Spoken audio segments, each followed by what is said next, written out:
Good morning, guys, and welcome back to Cars and Things Restos. I know it's been a while since we've been back on, a couple of weeks.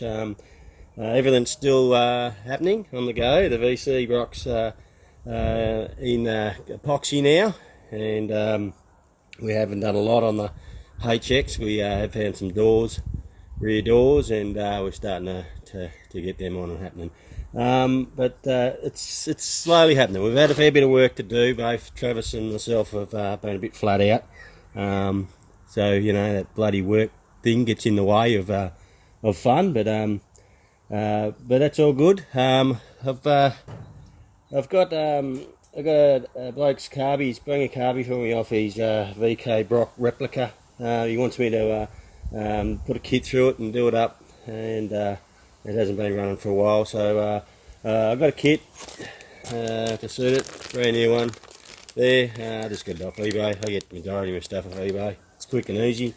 I had a look at this carburettor here, and checked the numbers out. We believe it's off a VL Commodore.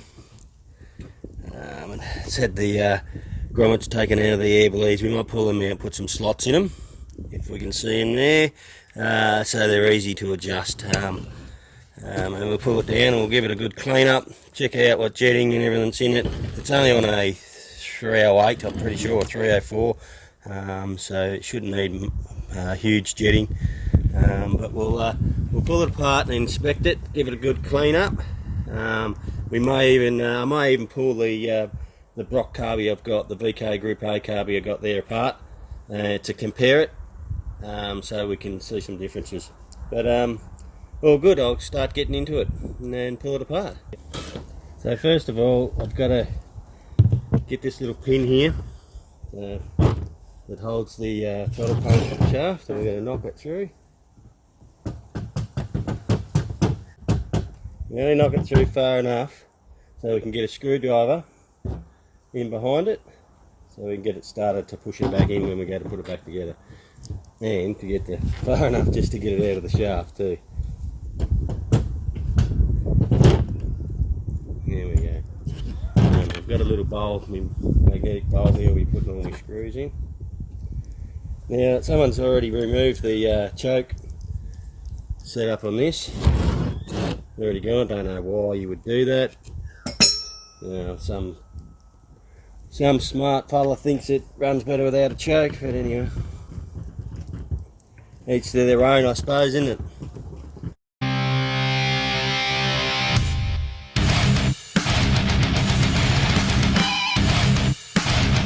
There's a few checks we've got to do on this. I've got to check the butterflies to make sure they're opening full or not opening too far.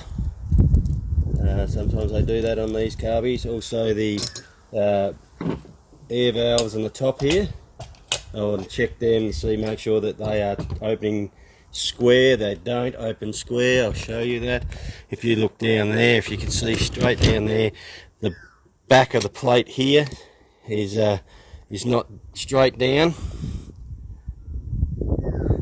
So that's easy enough. We just modify the tab here so we can get it to open completely straight up and down flush. So we just file that tab off. That's pretty easy, that one. That's an easy fix.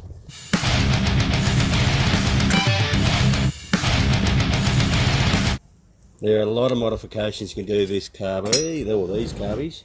The one in my Brock, I went to town on that one. That's been reamed, all the bleed holes have been reamed a whole lot. I don't know if I'm going to go that far with this.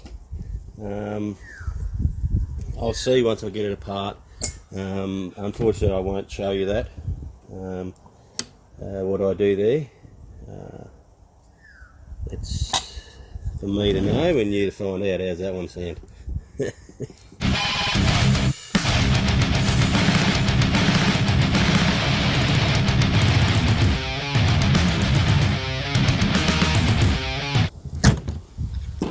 Certainly been sitting for a while. All the gaskets are going hard.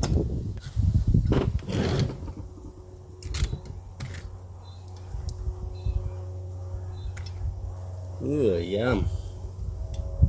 Look at the crap. sort of stuck in, the metering valves were stuck. So it's had fuel sitting in it for quite a while.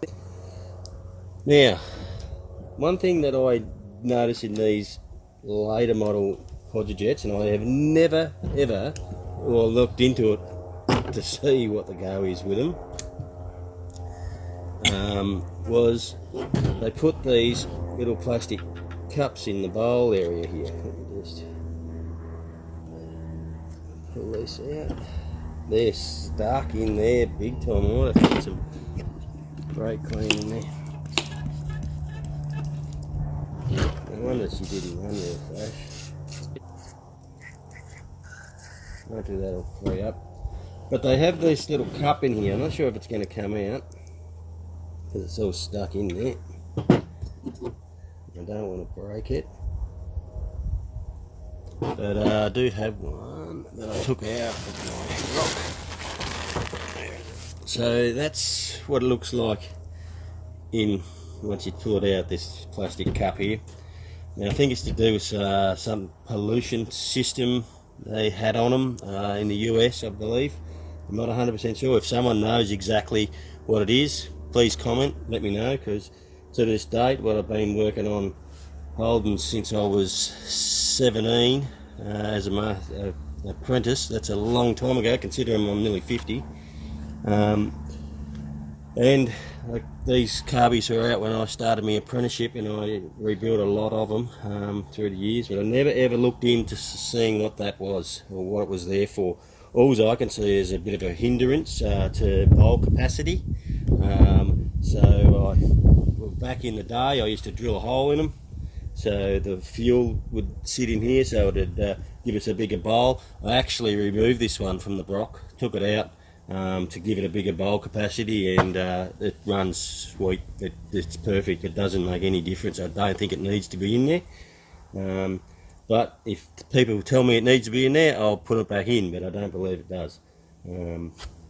So if you know what it's there for, let me know, will you? Just curiosity. I really don't care, but be nice to know anyway.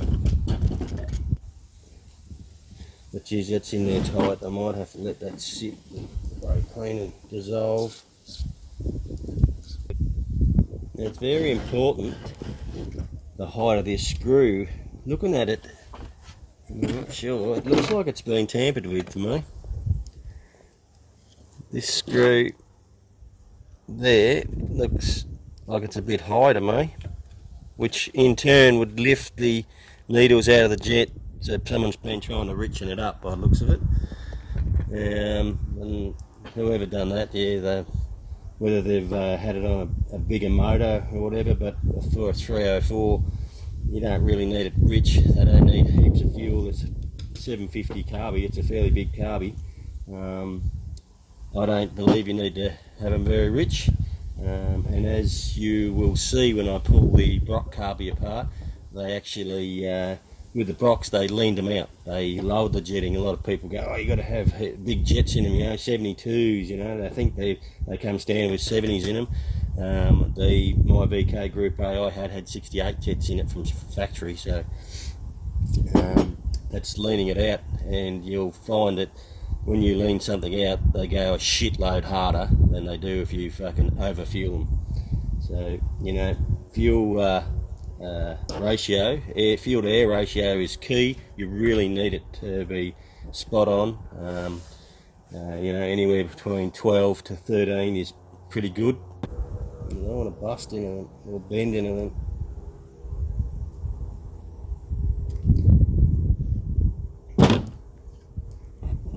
Oh, that's a pain in the ass. Now I'm going to set that aside for now, let that soak, and I'm going to pull the top off the Brock, and we'll check what jetting's in the Brock. I don't want to get this guy's stuff mixed up in mine, so I need to put this shit over there. This will be very interesting, guys. I haven't had this part by the numbers on it. It's a VK Group A carby that I scored.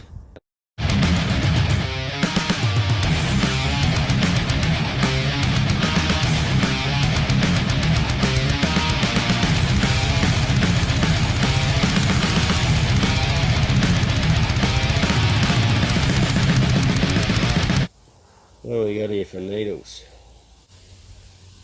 DP needles. Pretty sure that's what it's supposed to be. Again, I might have to read up, I can't remember, it's been so long. It was DP or DA or something like that. I didn't check what these ones were. They're DN, them ones. Oh, no, that's a VL carby, that one. Well, one problem there, the float's rooted by the looks of it. This looks pretty good. Looks very good, Nick. It doesn't look like it's been tampered with, bent in any way. And we have, come on, be the right one. Looks like a 51. Not sure. I'm not 100% sure. I might have to do some research on that.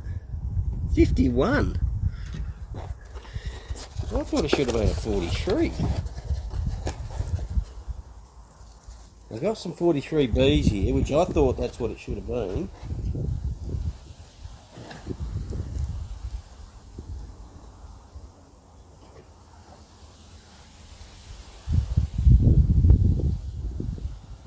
Actually, they are different, you know, they look similar to what I've got in the Brock. In my Brock carby, which my Brock carby is an 800, it's a bigger one they bought out, which is the same as the brand new one, the near brand new one I got. But so what that to me tells me, that needle, it's shorter than a 43, but it's fatter.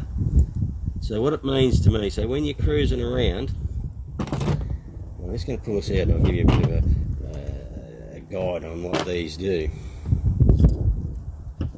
See, the bloody float's rooted, looks all buggered. So I'm going to get a new float, which I've got a brand new float there anyway. Got a new float here. It's not brand new, but it's near new. It's the same type of float. It's a 46-300. 46-300, same float. There is a better float that I put in the Brock. It's a bit smaller, gives us more bowl volume.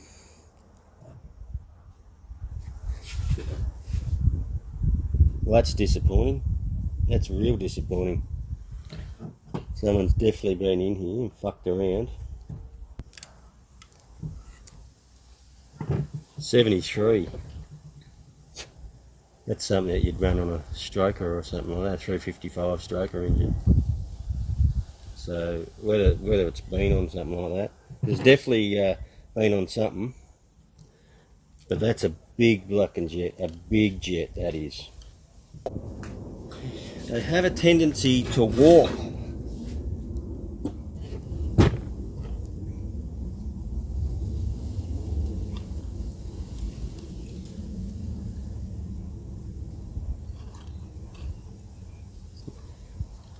It's not too bad.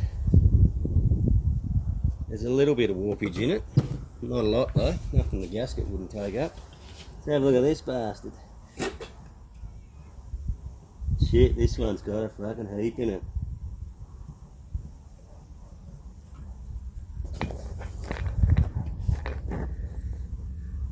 This one has a heap of warpage in it, look at that. It's got a good 2 mil warp in it. Alright, I need to talk to the owner of this carby, see what he wants me just to rebuild it, or whether he wants me to send it away and have it done properly. That's his choice. What happens is when you do the top plate up, the gasket can leak, and you can see it's been leaking. The gasket can leak around it and cause you issues. But this one's very grotty, but this one's not too bad. There's only about half a mil warpage in that. Pretty happy with that Brock one. So the gasket will take that up quite easily. Alright, here, let me put mine aside. And back to this one, let's see if I can get this one out and apart. This is really a pain in the ass. Stuck in there. I don't want to bend anything. There we go. Not exactly what I wanted to fucking happen. Motherfucker.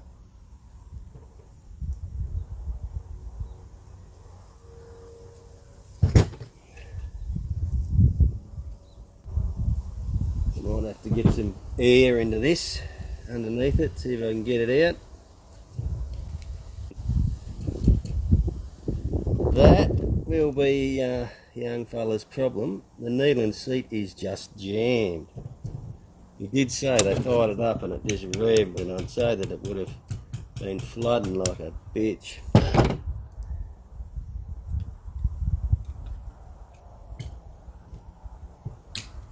I'd say that's what the cause was, which is easy fix. So it'll come with a new needle seat in this carby kit.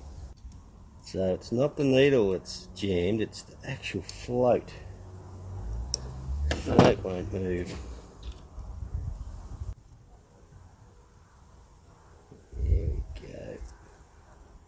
go. So that will be the drum. Oh, look at it. The float was all stuck on the bottom with the crap on it. I'll have to. This is going to have a big tub, which I was going to anyway. I just told the wife that I need to borrow the dishwasher afterwards. Wait till she goes shopping though. Then I'm going to go in there, hide everything from her.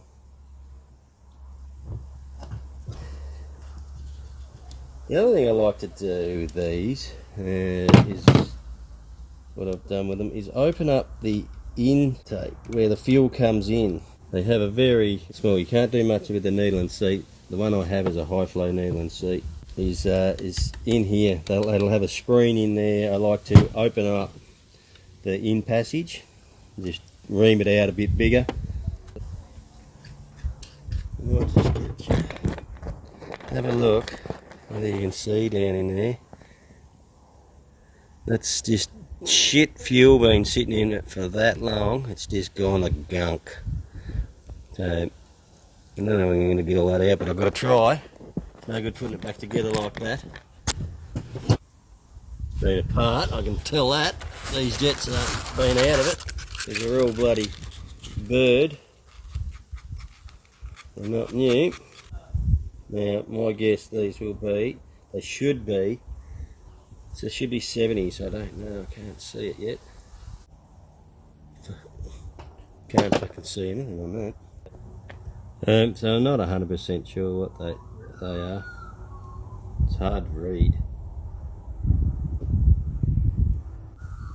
Nope, there's nothing on them. Nope, nothing on them. I'll have to pull my jet drills and go through my jet drills and just put the shafts in them and see what they actually are. They're absolutely covered in crap, man. You should see them. Absolutely full of the shit. Not very good, this carburetor. Not in very good nick. So someone's obviously doctored them and they've taken the numbers off them. Don't know why you would do that. Got no idea what size they are. I'll have to look into it and check them. That's all I can do. I'm going to try and get that out of there. Okay. Alright. Pull the base plate off. Let's have a look at that. We'll check out the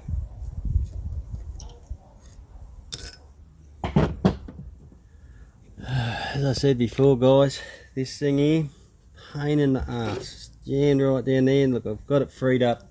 I squirted it with some brake clean. I've given it a tap. Squirted it with some CRC in there. It's moving now at least.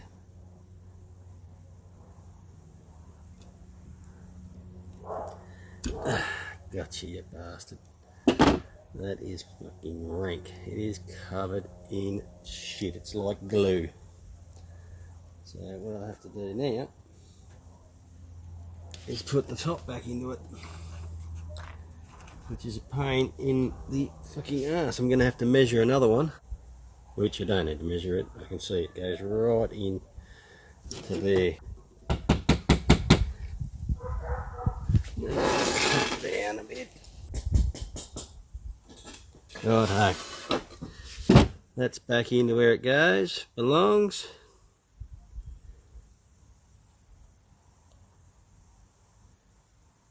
They look fine, there, no worries.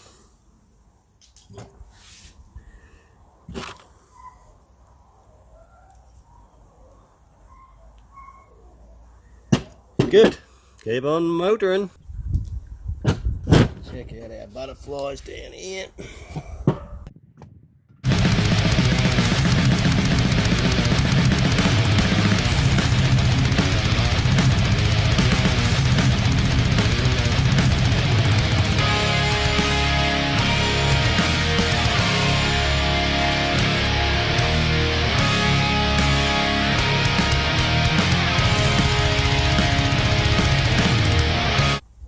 Well, the base is all straight. That looks good to me. Whoops.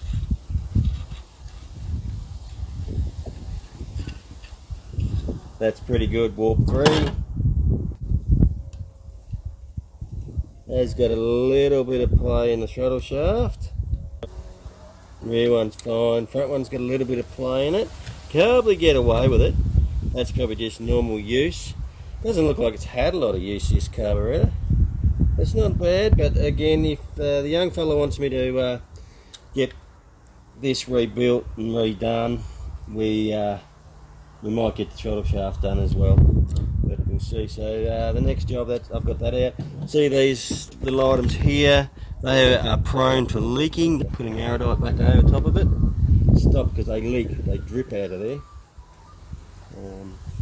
But we'll fix that.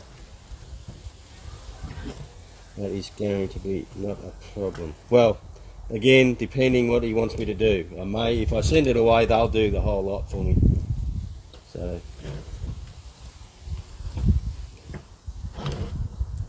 they re-anodise the whole lot, fix the warpage in the plate, and rebush the thing. They come back like a brand new carburetor. Not that I won't get it pretty good just putting a kit through it. I can certainly rebuild it quite well to the standard that it had worked really well and do what it had to do. And he may even choose to go that path yet. I don't know. I'll have to ask him and see how he goes. Okay. That's it for now.